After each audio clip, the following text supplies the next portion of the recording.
They were celebrated actor charming, talented, and admired around the world. But behind the spotlight, they carried a heavy secret. They were gay men living with HIV during a time of fear and silence. In an industry that demanded perfection and secrecy, they suffered quietly. Some never came out. Others spoke up, risking everything. This video honors 10 brave actors who tragically died from AIDS. Though their lives were cut short, their stories, courage, and talent continue to inspire. Michael Jeter had a face you couldn't forget and a heart that lit up every scene. With his lanky frame, expressive features, and unmistakable voice, Jeter carved out a niche as one of Hollywood's most versatile and endearing character actors. He won an Emmy for his role in the sitcom Evening Shade and a Tony Award for Grand Hotel, earning the admiration of peers and audiences alike. Openly gay and HIV positive, Jeter was a rare example of someone who managed to survive and thrive through the darkest days of the epidemic. He credited new HIV treatments in the 1990s for prolonging his life and allowing him to continue working. Unlike many of his peers, he did not shy away from his diagnosis, instead choosing to live with dignity and openness. Whether playing the heartbreaking Dell in The Green Mile or singing alongside Elmo on Sesame Street, Jeter brought soul, kindness, and authenticity to every role.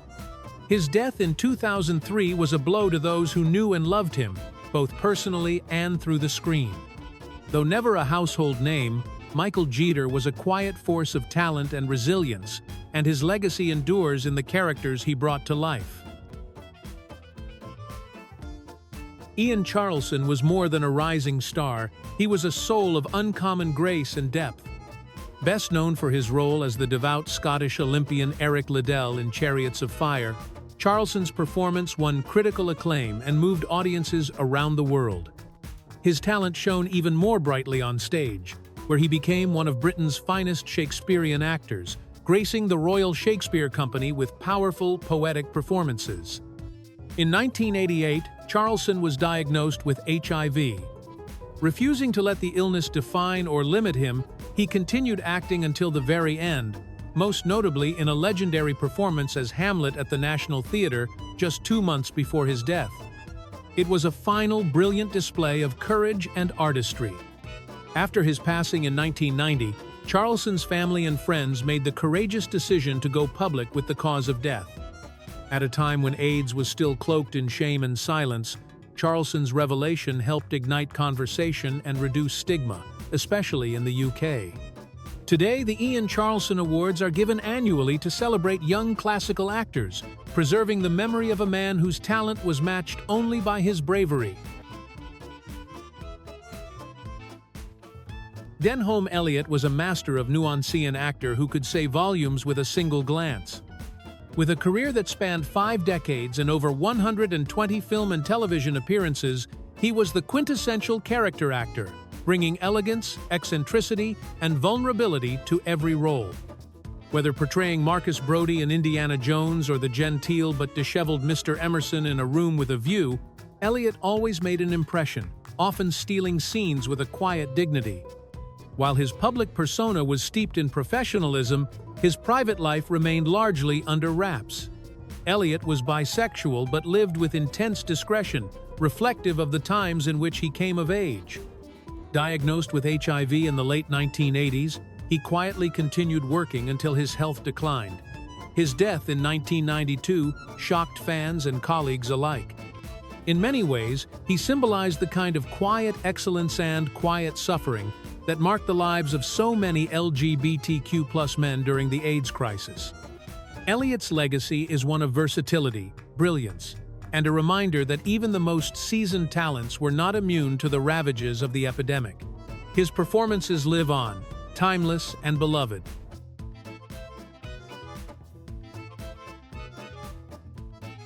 To the world, Robert Reed was America's favorite dad, Mike Brady, the wise, warm-hearted patriarch of the Brady Bunch. For millions of viewers, he represented the ideal of fatherhood and stability. Yet, off-camera, Reed lived a starkly different reality. A gay man in an unforgiving era, he concealed his identity for fear of personal and professional fallout. Reed was known for his perfectionism, and his occasional clashes with Brady Bunch producers' disputes, often rooted in the show's simplicity clashing with his Shakespearean training. But behind those tensions was a deeper struggle, the pain of living a life that wasn't fully honest.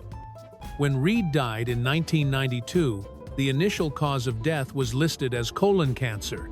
However, it later emerged that he had been HIV positive, a fact he had kept secret even in his final years.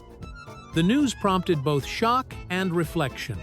It revealed how the expectations of Hollywood could silence even the most visible stars, forcing them to bear their burdens in isolation. Robert Reed's legacy remains bittersweet, beloved for his performances, but remembered also for the high price of secrecy. Tom Villard had a smile that lit up the screen and a comedic touch that made audiences feel instantly at ease. From his roles in offbeat comedies to memorable guest spots on shows like The Golden Girls, he brought warmth, humor, and a kind of approachable weirdness that endeared him to fans. Unlike many actors of his generation, Villard chose a different path: honesty. In 1994, at a time when being openly gay and HIV positive could still mean career suicide, Villard bravely appeared on television to share his diagnosis and call for compassion. He spoke candidly about living with AIDS, urging the industry and the public to shed the stigma and fear that still surrounded the disease. His openness was groundbreaking, and it gave courage to many others. Sadly, Villard passed away later that year at just 40 years old. But he left behind more than a resume. Left a legacy of bravery, integrity, and visibility during a time when silence was the norm. He was a bright light extinguished too soon, but one that helped illuminate the path for those who followed. Standing an imposing 7 feet 2 inches tall, Kevin Peter Hall quite literally stood out in Hollywood. But it wasn't just his height that made him special, it was his soul. Beneath the terrifying mask of the Predator or the fur of Harry and the Hendersons was a gentle, talented man who brought emotion and humanity to roles that could have easily become one-dimensional. Hall's life took a tragic turn after a car accident in 1990. During treatment, he received a blood transfusion that unknowingly carried HIV. The virus rapidly impacted his health, and by 1991, he was gone. Though not publicly out during his lifetime, some who knew Hall personally have said he identified with the LGBTQ+ community. Regardless, his story highlights another harrowing chapter of the AIDS epidemic: the innocent victims, the medical missteps, the sheer randomness of fate. Hall's death was a devastating loss, not only to film but to a generation of young black men who saw themselves in his strength, grace, and gentle presence. Keith Harington was not a household name, but on the stages of Broadway, he was a heartbeat, vital, expressive, and magnetic.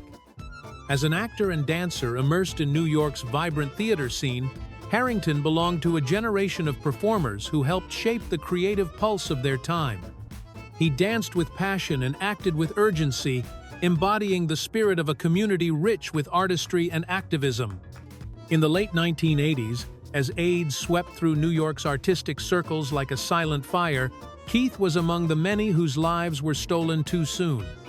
He died in obscurity, his name barely mentioned in national press, his death yet another painful loss in a long list of artists whose potential was never fully realized.